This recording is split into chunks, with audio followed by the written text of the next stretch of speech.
Construire son business model, ça vous intéresse? Nous allons le voir selon l'approche Business Model Canva. Le Business Model Canva est une approche tout à fait intéressante qui permet de construire et de décrire le business model de votre projet de création d'une entreprise. Il est représenté traditionnellement par 9 blocs qui décrivent la façon dont votre entreprise pourra gagner de l'argent. Le premier bloc, donc, c'est le bloc central qui reprend la proposition de valeur. À côté, vous avez tout ce qui est relations clients, canaux de distribution et segments de clientèle qui vous permettra d'expliquer comment est-ce que vous avez l'intention de vendre votre proposition de valeur. Et de l'autre, vous avez les partenariats clés, activités clés et les ressources clés qui vous permettront, quant à eux, d'expliquer comment vous avez l'intention de fabriquer ou de produire votre bien que vous allez proposer.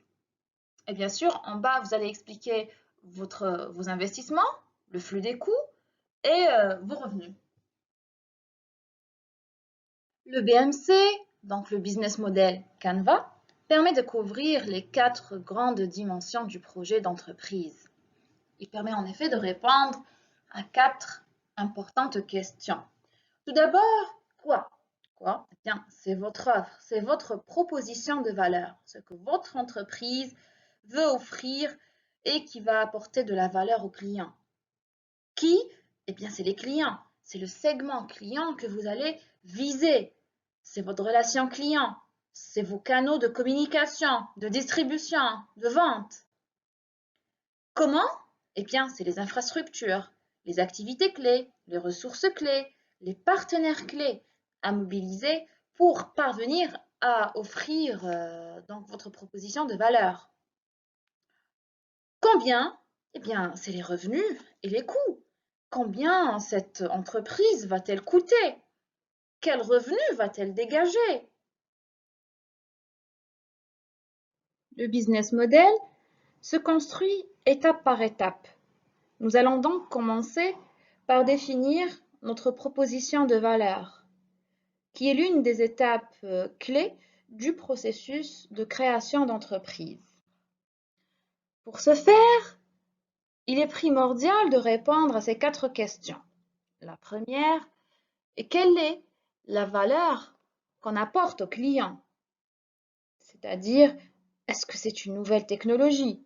Est-ce que c'est une nouvelle invention? Est-ce qu'il s'agit d'un produit plus efficace, plus rapide, low cost? La deuxième question est à quel problème contribue-t-on à résoudre? La troisième, c'est de savoir à quel besoin répond-on. On se pose toujours la question, en quoi est-ce utile?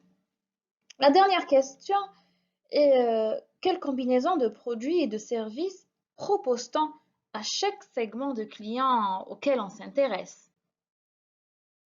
Pour démarrer son entreprise, il est important de savoir pour qui crée-t-on de la valeur et qui sont les clients les plus importants. Il est presque impossible de satisfaire tous les clients. C'est pour cela que l'opération de segmentation devient primordiale à ce niveau. Segmenter, c'est-à-dire découper le marché en plusieurs segments, puis cibler un ou plusieurs segments, ce qui permettra par la suite de se positionner selon les caractéristiques du segment ciblé. Tout là réside dans le choix de critères de segmentation qui soient pertinents. Ces critères peuvent être sociodémographiques, géographiques ou même comportementaux. Mais le plus important, c'est la segmentation selon la valeur perçue du client. La diffusion des nouveaux produits ou services repose sur les early adopters. Ce sont les premiers segments à viser. Pourquoi? Parce que eux acceptent d'acheter et de payer cher. Ils achètent tout. Ils aiment bien être les premiers à essayer et à consommer le produit. Le problème, ils sont peu nombreux. et bien sûr non représentatifs. Ils ne permettent pas à l'entreprise de réaliser du profit, cependant, ils lui permettent de faire décoller son chiffre d'affaires. Pour faire évoluer l'offre, il faudra s'attaquer au deuxième segment, c'est-à-dire les pragmatiques. Eux, ils sont un petit peu plus exigeants. Ils veulent toujours qu'on leur propose une meilleure valeur, toujours plus. Ils sont à la recherche d'une meilleure offre, mais cela permet de dégager du profit. Dans la partie relations clients, on essaye de décrire les moyens employés dans l'entreprise, au-delà bien sûr du produit ou du service vendu, pour s'assurer de la fidélité des clients, acquérir de nouveaux clients, voire faciliter l'acte d'achat, pourquoi pas augmenter la fréquence d'achat. Pour cela, 4 questions s'imposent. Quel type de relation chaque segment de clients souhaite-t-il avoir? Quel type de relation a déjà été établi? Quel est leur coût? Et comment s'articule-t-elle avec les éléments du business model, avec les segments clients, avec les canaux de distribution et de communication, avec la proposition de valeur et autres? L'entreprise peut adopter une relation personnalisée avec ses clients, comme elle peut opter pour une relation automatisée. La relation personnalisée nécessite de pouvoir disposer d'un personnel compétent et nombreux, qui sera là essentiellement pour conseiller le client. La relation automatisée, quant à elle, coûte moins d'argent. En général, c'est en ligne. Par exemple, tout ce qui est réservation de billets d'avion pour les compagnies aériennes ou réservation d'hôtels, etc. Donc, ça permet d'économiser de l'argent. C'est surtout les compagnies low cost qui l'utilisent. Dans la partie canaux, il vous faudra décrire comment votre entreprise a l'intention de communiquer avec ses segments de clientèle. Comment a-t-elle l'intention de délivrer sa proposition de valeur? Quels sont les moyens dont elle a l'intention de disposer? Bien évidemment, les questions qui doivent se poser dans cette partie sont les suivantes. Quels canaux utilise-t-on pour toucher les clients? Canaux de communication, canaux de distribution, canaux de vente? Comment faire connaître son offre, la vendre, la distribuer et en assurer le service après-vente? Lesquels donnent les meilleurs résultats? Donc, parmi ces différents canaux, lesquels sont les plus rentables? Avec l'avènement d'Internet, certaines entreprises préfèrent être des pure players, c'est-à-dire qu'ils ne vendent que sur Internet. Ils n'utilisent qu'un seul canal, c'est-à-dire Internet, comme Amazon, comme Jumia chez nous. D'autres, au contraire, préfèrent jouer sur plusieurs canaux. C'est les Web to Store. Donc, ces entrepreneurs choisissent de combiner boutique physique et virtuelle en même temps. Dans la partie ressources clés, il vous faudra définir les actifs qui vous sont indispensables afin de produire votre offre qui doit répondre aux attentes des clients. Il vous faudra donc répondre à ces 3 questions. Quelles ressources clés la proposition de valeur exige-t-elle? Donc, pour pouvoir produire votre offre, de quoi avez-vous besoin? Quelles ressources clés les canaux de distribution exigent-elles pour pouvoir distribuer votre offre? Quelles sont les ressources clés pour mettre à votre disposition les canaux de distribution nécessaires? Quelles ressources clés la relation client exige-t-elle? Pour mettre en place votre plan, votre programme de CRM, donc relation client, de quelles ressources clés vous avez besoin? Dans la partie activités clés, il vous faudra définir les actions, les activités les plus importantes. Donc le mot clé, c'est-à-dire le plus important. Il va falloir répondre à certaines questions, c'est-à-dire trouver les activités clés, donc les activités les plus importantes, 1, pour la proposition de valeur, trouver les activités clés ou les actions clés qu'exigent les canaux de distribution, et enfin, trouver les activités clés, les actions clés, les activités les plus importantes qu'exige la relation à mettre avec le client. La définition des partenariats clés est étroitement liée au choix de la cible ou au choix du segment client. C'est lui qui va orienter les partenaires les plus importants.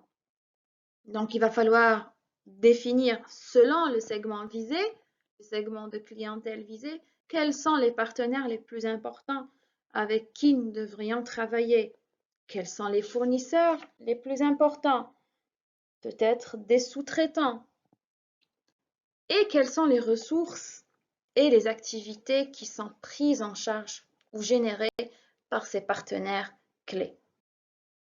Il existe plusieurs façons de générer des flux de revenus selon les types des business models, comme présenté lors de notre dernière vidéo. Mais ce qui est important, c'est qu'il faut faire extrêmement attention à bien définir le prix de départ, car il deviendra par la suite extrêmement difficile de l'augmenter ou de le réduire. Le prix est la combinaison de 3 éléments essentiels. Vous avez le coût de revient, donc votre coût, combien la production de ce bien, de votre offre vous a-t-elle coûté? Le prix des concurrents, à combien vos concurrents sont en train de vendre leur offre? Et la valeur d'usage perçue par le client. C'est-à-dire, quelle valeur le client va-t-il donner à ce produit? C'est à travers cette dimension que le consommateur estimera payer le juste prix au regard des prestations, des différentes prestations offertes. Pour bien définir la structure des coûts, il vous faudra savoir quels sont les coûts les plus importants et quels sont ceux liés à l'activité, ceux liés aux partenaires ou ceux liés aux ressources clés. Vous voyez maintenant, c'est un résumé du business model Canva. C'est un condensé de tout ce que nous avons pu voir depuis le début de la vidéo. Donc, pour votre proposition de valeur, présentez votre proposition de valeur. Donc, quel problème contribuez-vous à résoudre? À quel besoin vous répondez? Votre segment client, c'est-à-dire les différents groupes d'individus ou les organisations que vous ciblez. Votre relation client, quel type de relation vous avez l'intention de mettre en place avec les différents segments. Vos canaux, c'est-à-dire comment est-ce que votre entreprise a l'intention de communiquer et de vendre sa proposition de valeur. Vos flux de revenus, donc revenus générés par chaque segment. Comment est-ce que vos clients ont l'intention de payer? Est-ce que c'est un abonnement? Est-ce que c'est un paiement à l'utilisation? Etc. Donc, vous avez les partenaires clés, fournisseurs notamment. Hein. Activités clés, donc les activités les plus importantes qu'exige donc votre proposition de valeur. Les ressources clés, donc les actifs les plus importants qui requièrent la réalisation de votre proposition de valeur, donc que ce soit physique, humain ou financier. Et enfin, la structure des coûts, donc les coûts les plus importants relatifs aux ressources, aux partenaires, etc. Pour conclure cette vidéo, je vous propose un exemple de business model Canva qui concerne une compagnie aérienne low cost. Donc, c'est un exemple très simple. Donc, pour cette compagnie aérienne low cost, donc la proposition de valeur est le fait de voyager en avion à bas prix. C'est un vol sans service ou le strict minimum. Donc les segments de clientèle, c'est les voyageurs avec bien qui ont un budget limité, en cas de nouveaux clients qui ne prennent peut-être pas l'avion parce que c'est trop cher. La relation client qui peut être mise en place, donc c'est une relation impersonnelle, automatisation maximale de la démarche via Internet. Les canaux utilisés, c'est plutôt le call center, réservation en ligne, les comparateurs de prix. Donc, on ne recrute pas de personnel, on ne paye pas de charges supplémentaires. Nos flux de revenus, c'est les prix qui varient en fonction du remplissage de l'avion et des suppléments payants. Donc, chaque service qui est proposé en plus doit être payé à part, en plus.